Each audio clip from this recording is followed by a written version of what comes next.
Officially, the contest to replace Governor Willie Obiano of Anambra State kicked off last week, when the three major political parties in the state conducted primaries to elect their candidates for the upcoming gubernatorial poll. However, none of the primaries was without controversy.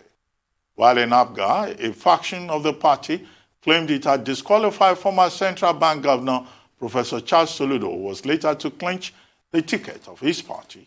In the PDP, two factions of the party held parallel primaries, from which Valentine Ozigbo and Senator Ugochukwu Uba emerged candidates to contest the election. In the case of the All Progressive Congress, the party failed to hold its primaries at the appointed time on Saturday and waited till the ungodly hours of Sunday morning to announce the emergence of Senator Andy Uba as its candidate. Interestingly, all four candidates are from Agwata local government area in Anambra South Senatorial District. The bigger irony is that Senators Ugochukwu and Andy Uba are biological brothers from the Uba political dynasty that has held sway in Anambra politics for almost 20 years. To help us dissect the emerging dynamics in the run-up to the governorship election, we are now being joined from our Abuja studio by a regular political analyst on this show, Dr. Okey Ikechukwu. Good morning, okay, and welcome to the show. Hello, okay. Good morning, Ruben. Ah, you have my favorite cap today. Yes, I can hear you. I say you have my favorite cap. You are lucky you are in Abuja. Otherwise, you know. I'm going to. Otherwise, no. I really have to insure this cap. You do. Anyway, what is... I'm getting worried because, you know, Ruben, during my last appearance, you said you liked the cap. Yes. Then Tudu said she liked it. And I noticed Rufai was chuckling mischievously. So I'm getting more. We're coveting it. Really? The three of us. Anyway, this special cap has become your trademark. Very quickly, what's happening in your state? Thank you. Most of the candidates in the troubled what's happening in my... In Anambra. You are from Anambra, aren't you? Yes, that is correct. Yes, yeah. And all the candidates... Well, what's happening in my state? Yes. Is the Jele Masquerade not going to get into this matter? What is going on? No. Is this a failure of the political party system or lack of internal democracy in political parties? What do you make of it? Well, first, you know, Anambra politics is peculiar. Peculiar in the sense that there's never been a contest since 2000 or 1999 where you don't have this kind of throw-ups. So there's nothing unusual in that. The other point to note is that no matter how volatile Anambra politics is seen to be, you never have cases of killings or assassination. You never have cases of outright violence. You might have an epidemic of court injunctions. You also never find the people being lasting enemies. And among the political elite, I may be in party A, but if there's a consensus that is a man that's in party X that will go, anti-party voting will take place without my voter identity changing, my party identity changing. So those are the facts as per that. But concerning what transpired in the last couple of days, the points to note are, number one, candidates have emerged. In some cases, more than one candidate per party. Two, the involvement of the people did not lead to factional violence. Three, the conclusion of these primaries, tentative as they are, has whittled down the sphere of conflict and reduced the number of combatants or contestants. So that's as it is on the table. It's not new, it's not strange. You made a point about Andy and Ugochukwu being biological brothers. That is correct. That's a throw-up to examine. But why I think there's really no cause for alarm or panic is that whenever things like this happen, that's when the elders of the party, the major stakeholders in the state will get together and resolve their differences. So if I lost and I'm angry about it, and you come and meet with me, and the circumstances are clear to me, and I see that we can work together to build our state and our party, it's quite possible my capacity for mischief will be reduced by that consultation. So I believe that no matter how it looks at the moment, all the parties must be in the very desperate engagement of mending fences, of building new alliances, of trying to convince everybody to come within the same interest basket, you know. But surely that should be done before the delegates vote at the primaries. Do you think, well, give us your opinion, that Senator Chris Ngige's advice that APC should postpone the primaries till tomorrow should have been heeded in view of the current tension that's going on? Two questions. When did Ngige give that advice? Secondly, where have they all been until a few days ago? Yes, so people must be realistic. Why were they unable to resolve it up till that point? And what has been the structure, profile, character, and performance of the APC in Anambra State? Has it really been a party, or is it that there's somebody in Abuja who is from the party and who therefore represents the notion that the party exists? These are the issues to resolve. There has been very limited, in my view, and I may be mistaken, very limited, if you like, what you might call party activities, as distinct from people hovering around perceived godfathers. Maybe they should have heeded the advice. I'm not a member of the party, I do not know. But for them to go ahead with primaries in which Andy emerged, it will then suggest that there are factions within the party strong enough, in Anambra State, strong enough to carry out what you might call enemy action and stand by it. Whether it will stand is another matter. The other point to add, of course, is that this is not strange. If if you've monitored the history of Andy Uba in Anambra politics and in politics generally, he's alleged, and I cannot confirm that, but experience suggests it's true, that open contests are really not always to his taste. So the sort of thing that happened now is what you'll find has been linked with him consistently over time since it is our democracy. Whether for anybody he's supporting or for himself, it will always be by some subterraneous arrangement. When he came out for Labour Party, it was from nowhere. All of a sudden, the candidates disappeared and all that. So I think the party is in crisis in the state, and that crisis is not getting any better, because when you get into the village square and every masquerade is claiming to be Ijele, there will be no Ijele in that masquerade, in that village square, because the Ijele does not announce itself. It is the Ijele. Ruben, you can do your worst. And nobody can balkanize the Ijele. But I mean, you talked about now thou sayest, Rufai, good. you talked about Andy Uba, and the interesting thing is you said, oh, he doesn't like open contest, but this has worked for him. At some point, he was governor before the case was overturned in the court in favor of Peter Obi. He was governor of that same state, albeit briefly.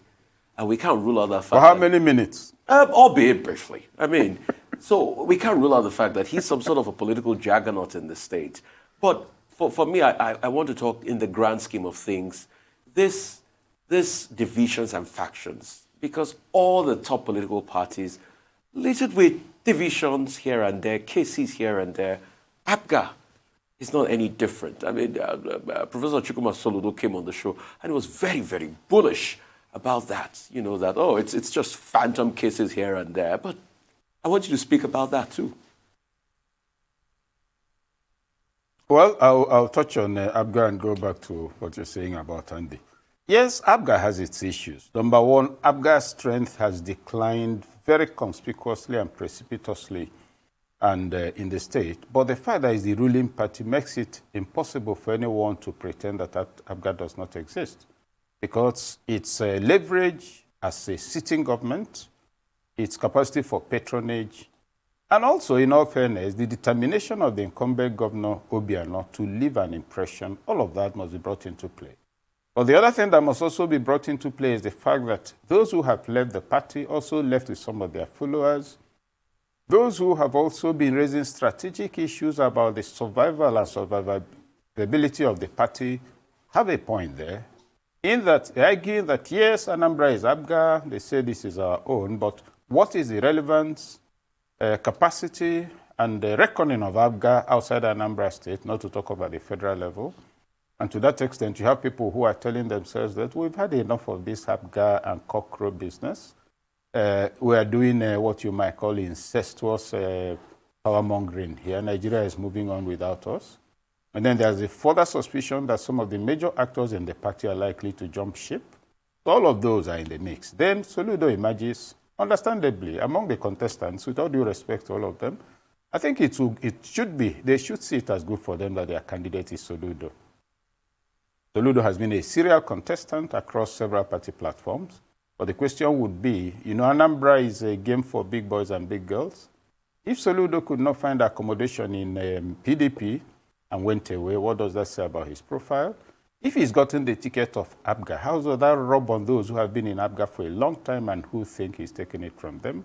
The other point, of course, is whether dispositionally and as a person, whether he has whether he's seen as somebody accommodating, people can easily relate with within the party, or whether he comes across as the person who knows it, who issues instructions, and who will not hear you through. All of those things come into play at the moment. So APGA has enough headache on its own, so does every political party. Okay. Dr. Okechukwu, if you can hear me, let's quickly go on a break, then you come back and segue into the Andy Uba talk. We'll be right back.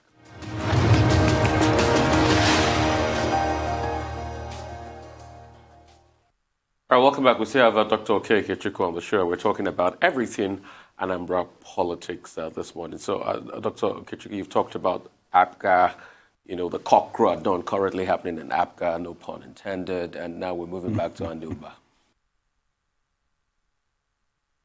Well, yes, you spoke of an Uba political dynasty in Anambra State. There is no such thing. We must make a distinction between a dynasty and people who hang around the boys' quarter of power in order to influence what goes on in the main building. And I'll explain what I mean. If you come to Abuja, there are Sahat stores. Sahat stores is a retail distribution dynasty in trading. Now, there are people who sell things around Sahat stores. When there's too much rain or too much sunshine, they get out of the rain. Now, if you look at Anambra, you can say correctly that the Ubas have had a certain influence. But that influence has been fluctuating because they are contending against other forces. You speak of a political dynasty. When there is a sustained political engagement driven by a particular, if you like, anchor point, based on some specific ideology and then sustained over time. Now, the challenge I see facing Andy is that he must ask himself, and we must ask ourselves, what has been the impact of his involvement in Anambra politics and that of his brothers over the last 15 years? Has it been progressive? What has been the fate of all the people who have worked with him and for him and around him? How is his local government and his town and village looking despite all the influence and power? What impression does he expect people to have when he is contesting? His direct biological brother, same father, same mother, is also contesting on different tickets from the same household. And so two of them cannot, let's assume they mean well for Anambra State, they cannot sit down and say, okay, since you're going, this is my plan. Let's integrate the plans, go and do it for our people. So these are the things to consider. So when we speak of dynasty, we must not mistake a mercantilist approach to politics for political leadership and genuine power holding and godfatherism. You've heard it said by a member of the family of, it's an investment.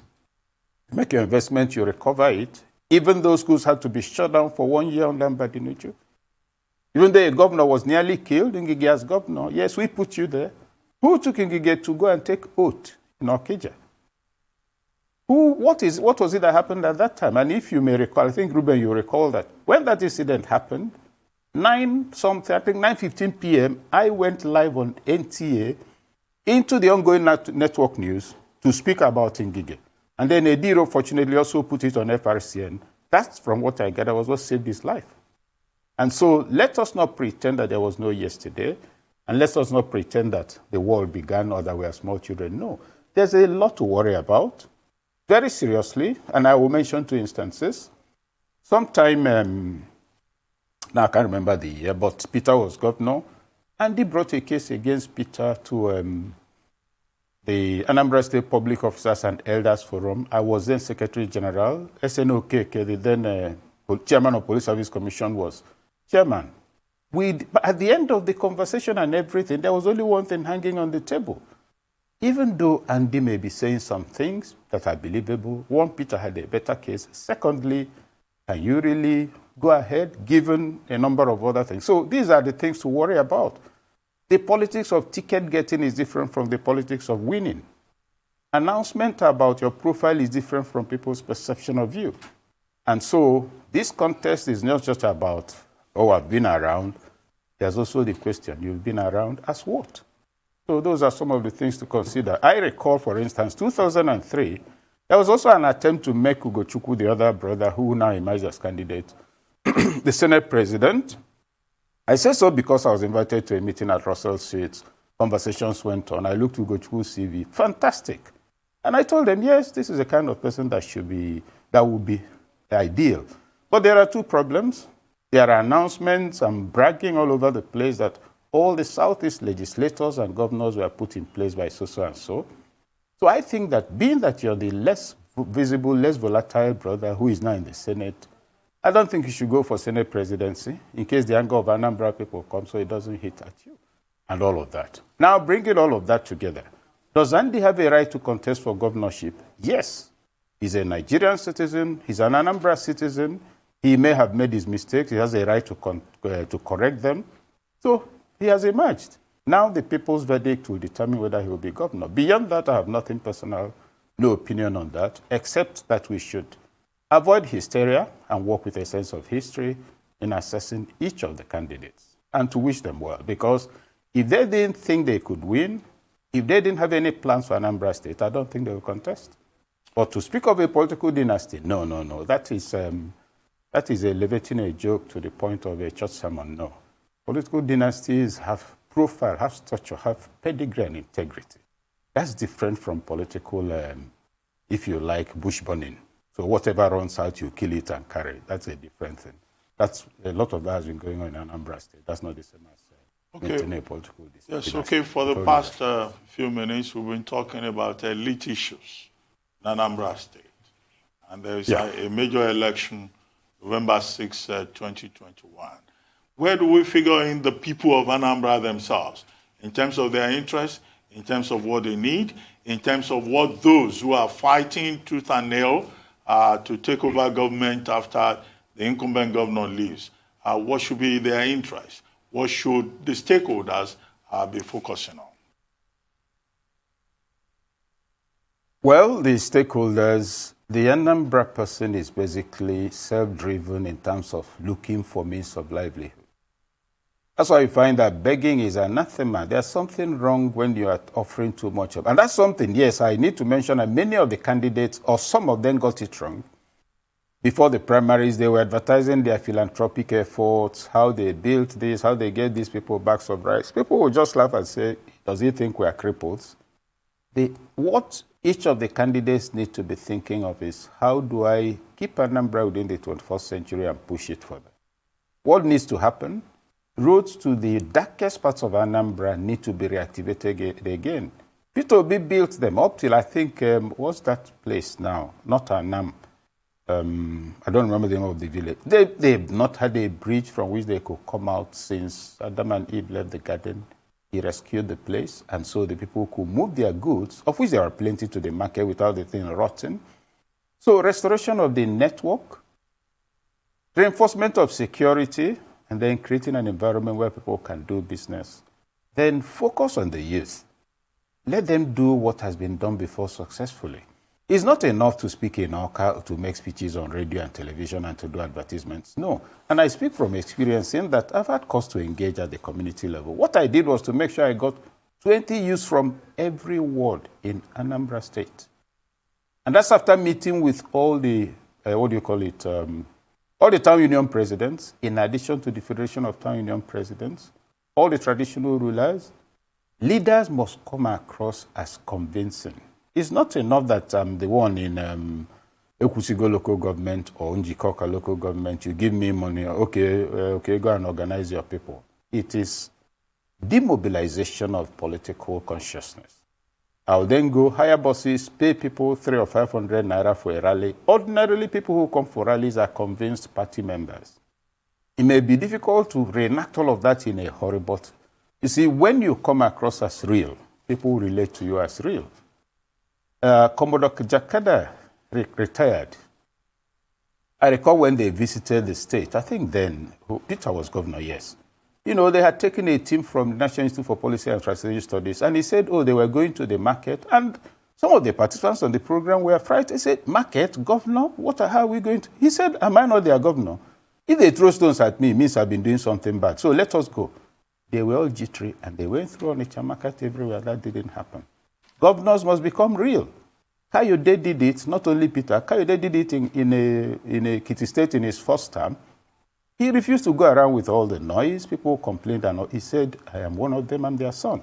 So going back to Anambra, the candidates fortunately have enough time to begin real campaigns, to go and meet the real people of Anambra State. Not sit in their parlor and design a fantastic program of how to make Anambra look like London. This is not London. Find out what works for each community, consult with them, not lecture them. Don't inform them about what they need. Let them ask them what they need. They may mention a lot of things they don't realize they don't need. You may go, they say they need international hospital. They have no doctors, there's no land area. Meanwhile, what they need is a fishing area. That then makes them trust you, believe in you, and you work for them. Beyond that, it's not an Okey matter. Some people, it's not for big boys. If a governor must come, he has to be real. His 2 legs must be on the ground. And since Anambra State has seen governors whose 2 legs are on the ground, it will be good to replicate it. But beyond legs being on the ground, it must also be a governor with international exposure, who understands global paradigms, who has demonstrated capacity to run competent organizations. And if you look at the candidates that have emerged, Soludo has a good profile in that regard. So does Val Ozigbo. Val he was immediate pastor of MD of, I think, Hilton, which is an international brand. The point about international relevance is that the governor will then not be guided by the praise singing of local urchins.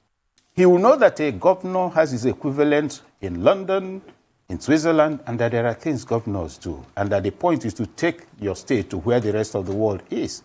Not to announce that you brought domino, or that, oh, there's this 2-kilometer road you tarred, or that you gave women bags of rice. That is not development. Development is enhancement of the people in tandem with the realities of their economic and operating environment.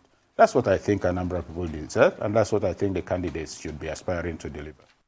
Well, you've given us an overview about the major candidates that have emerged. What about the role of INEC? What would you like to see from INEC? Because it does appear that INEC is gearing up quite seriously for these elections on November 6th with the addition of polling units. But what do you think INEC, where do you think they'll weigh in on these primaries and the fault lines that are developing?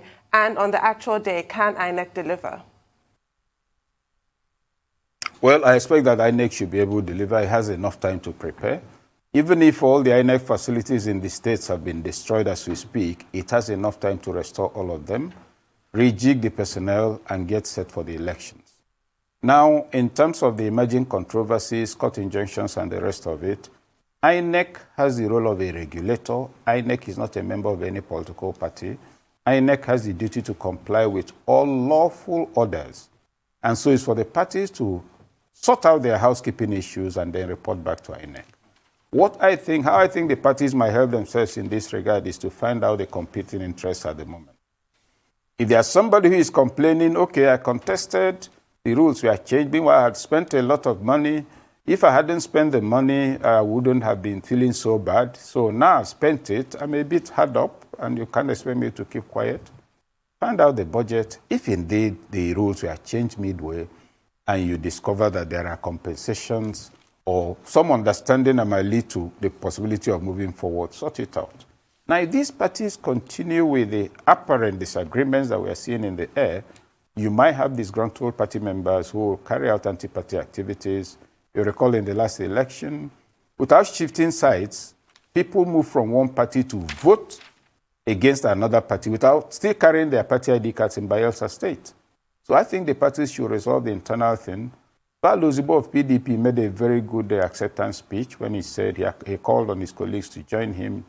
And I think he has to go beyond that speech, and I hope he will, to now appraise the individuals. You know, Mandela emerged in a thoroughly hostile environment, but what did he do? He created a rainbow government.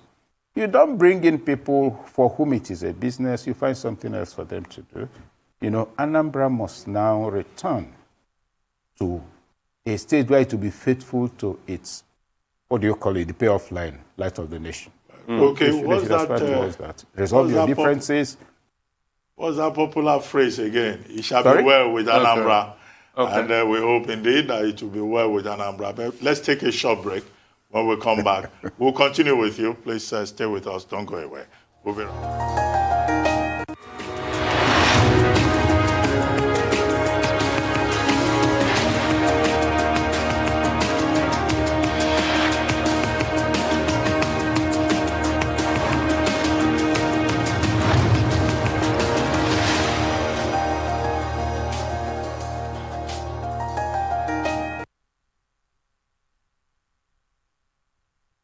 This isn't the first time we've had to show love to complete strangers. It isn't the first time we've had to help people in need. It isn't the first time we've worn uniforms, or the first time we've missed dinner parties or football games. It isn't the first time we've prayed for a miracle, but it may be the first time the world as we know it would change forever. At First Bank, with 126 years of consistent innovative banking under our belt, we have certainly seen a lot of firsts. That's why we've been at the forefront of the support of the COVID relief effort in Nigeria. And now, as we all try to get back to normal and see our loved ones again for the first time in a long time, and go back to the places we love and do the things we cherish, let's remember to put safety first, because we still have a lot more firsts in us, and we know you do too.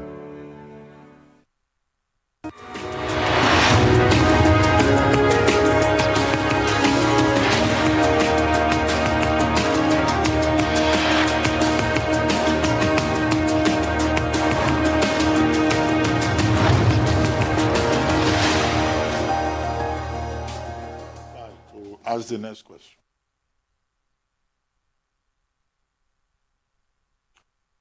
All right, welcome back to the Rise News channel. We have Dr. Okey Ikechukwu. Dr. Okey Ikechukwu, let's talk about somebody a lot of people are not talking about, Ifeanyi Uba, the other Uba. He's one senatorial district, you know, he's a senator with a little or unknown party in the state, YPP. I mean, prior to the emergence or prior to the last election, nobody, I'm sure, would be able to identify the political party YPP. And he's gone in for this top job too. He wants to be governor and all of that.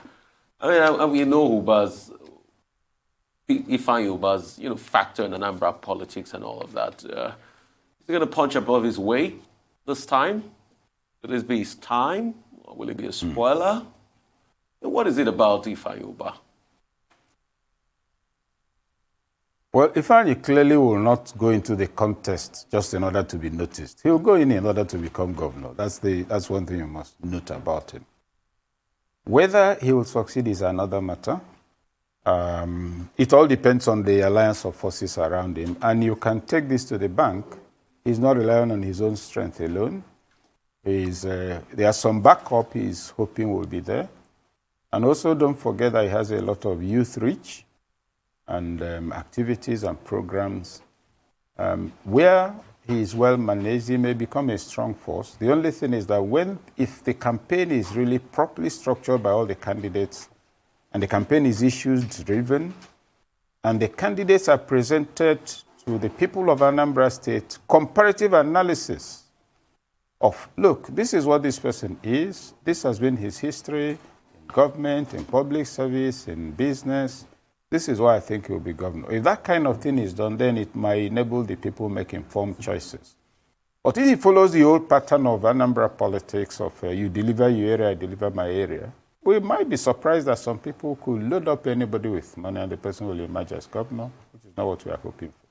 Or it would be a grave mistake to underrate Ifeanyi Uba. In fact, even though the other point, the point you made, I think Ruben made at the beginning about all of them coming from the south, it's a very, very positive development.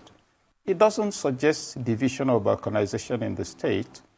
It's something P2B strove for. It's not on any constitution. It's just said for equity, for a sense of joint ownership of this state. Let it be seen that every senatorial district has produced a government. Now that has emerged. And if you remember in the last election, Anambra State, Osita Chidoka contested, it was from Central to test his strength. Quite frankly, and at a personal level, I was hoping Osita would come out again. Because the lessons of that election, he ran a very good modern campaign, but in the wrong setting. I also would have, if he had come out, would have tested whether Anambra people had come of age to the point of saying, well, this candidate is so good, we don't care about zoning. So we have all of that. But put that in the mix. Ifeanyi Uba is a force to reckon with. If he could get to Senate, you never can tell to what other places he can get. If you then want to examine his profile against the perception of him, both by friends and by enemies, that will also come into the mix in the course of the campaign. But as it is, he must be congratulated because it's not easy to emerge primaries, even if it's you're contesting against yourself. You must have some capacity and clout to be able to emerge in a contest where others were involved. He is somebody to watch. You never can tell, because if all these other parties begin to play around with their court injunctions, and he goes on, and close to the election, some terrible verdict comes from either a court or from INEC, you may find that the other candidates may not have the other parties may not have candidates, and then you find you will surprisingly become the governor. So nothing should be taken for granted. Well, Dr. Ikechukwu, I mean, I don't want to talk about personalities. Let's look at some of the issues involved. You recall that after the 2019 general elections, the INEC chairman called a review meeting, about 3 or 4 review meetings, with different stakeholders who were involved in that election. And one of the major points made by Professor Mahmoud Yakub was about the need for internal democracy, for the parties in particular taking their primaries very seriously, because he submitted at the various fora that the problem was with those primaries. And now we're back to the preparation for next elections, say in Anambra state. Do you get the impression that the professional political class is not even interested in whatever INEC is saying or whatever any process? Because INEC spoke out of a concern about the spate of litigations, and now cases where elections were now being determined more by the judiciary than through a transparent democratic process. Is it that Nigerian politicians find it very difficult to learn any lessons from their own experience? Well, if they're finding it difficult, I want to make a disaggregation. The inability to learn lessons is not peculiar to politicians. It's something you find with human beings, even in the dealings with state issues. Look at the police. People protested against SARS. Instead of learning the lesson, you change the name without changing anything about it. So let's not appear to stigmatize politicians in particular. But INEC's concern is genuine because up till now, and I may be wrong, but that's my view and my perception, there is still insufficient internal democracy in nearly, or very actually possibly all the parties. And APC in particular has been glaring in this regard while it's in power. PDP has not changed too dramatically from what we see in several states, and that applies to most of the other parties. But again, can you decree internal democracy into existence? No. If you have an unjust, undemocratic outcome, and members of the party are sitting down quietly, it means that their level of political maturity is such that they've not realized the power of litigation. That is the second point. The other thing is, in the matter of having so many cases in court arising from party primaries, I think is a very, very good thing. Because those cases challenge the presumption of those who have got the ticket, sometimes forces them to turn it around, forces truth to come out. The concern implicit in your question, Ruben, and which I share, is the fact that the outcomes from the court apply to fly in the face of common sense, natural justice, equity, and good conscience, where, for instance, you find that there's no relationship whatsoever between the voting pattern, the number of votes cast, the number of votes received by Okey, Ikechukwu, and him being declared winner. That's the disruptive angle that comes from the courts. And that's largely because the legality, the letters appear to be what is followed. So it's a source for concern, but it cannot be decreed out of existence. Our level of political maturity is such that we've not gotten to that point where people can say enough with indignation. And so the tumbling and rumbling keeps going. But between 1999, when this experiment began, and today, we've made tremendous progress. We've made tremendous progress in the sense that there are things people did then and got away with, which they are not thinking of doing. Yes, there's deterioration in the quality of leadership and persons coming out, but in all of this, the people are learning subtle lessons, and one is hoping that over time it will percolate. I think part of the problem is that we expect magic within a very short time frame, and many of those expecting that magic by their own conduct are actually better than anyone else. They just complain that something is wrong and hoping to get an opportunity to do their own bit and carry their own and run away. But bringing it around to the issue on the table, yes, There's very limited, in my view, internal party democracy. That is what all the parties are struggling with. It is in managing, mastering, and controlling that each of the parties will demonstrate its maturity over time. I think the final question has to be about voter turnout and security, which obviously impacts voter turnout. You recall with the last Anambra elections, IPOB issued an ultimatum and asked people to stay at home. Do you think that will happen again this time? And if it does, will that be heeded or not? Well, I'll start from the angle of security. Ikechukwu, we have just a minute. There is a minute to go. Oh, okay. Well, the point is this. It is not the job of INEC to provide security. It's for the security agencies. So you can't blame INEC if elections are disrupted by hoodlums. Then IPOB giving orders, IPOB does not have capacity to enforce those orders because during elections there is limited movement. So I'm not sure that will have that kind of impact. But I may be wrong, but I don't see that happening. And if you see the way things are going in the East, the last 9 days, you can see that the presumed vitality of that organization is seeping away in the sand in some respects, not in every respect. Well, thank you very much, Dr. Ikechukwu, for joining us on the morning show. Well, we keep a watching brief on developments in Anambra State. And as I said earlier, we all pray that it shall be well with Anambra. You know, on November 6th, that's the first time INEC will be deploying the new polling units. An Anambra election in November will be a test case for Anambra, for INEC's own programs. Thank you very much.